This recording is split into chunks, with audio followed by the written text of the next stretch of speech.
Pinagtibay pa ng Armed Forces of the Philippines, Japan Maritime Self-Defense Force at United States Indo-Pacific Command ang kanilang kooperasyon sa ika-15 Multilateral Maritime Cooperative Activity.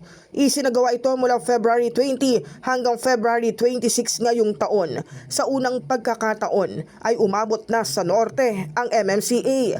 Tampok sa ika-15 edisyon ng drills ang paglipad ng magkakaalyado hanggang sa Bashi Channel, ang katubigan sa pagitan ng Luzon at Taiwan. Kabilang sa mga nagsagawa ng aerial formation ay ang FA-15 ng Philippine Air Force kasama ang P-3 Orion ng Japan Maritime Self-Defense Force. Nagsagawa naman ng high precision aerial maneuver ang Super Tucano ng PAF habang nagdayag ang BRP Antonio Luna ng Philippine Navy, BRP Gabriela Silang ng Philippine Coast Guard at USS Dewey ng Estados Unidos. Ayon sa AFP, umabot hanggang malapit sa dulong hilagang isla na Mavulis ang exercise box ng MMCA. Pero tanging aerial drills lang ang nakarating sa Bashi Channel, samantalang hanggang kanluran ng Basco, Batanes nag-operate ang mga nabanggit na naval asset.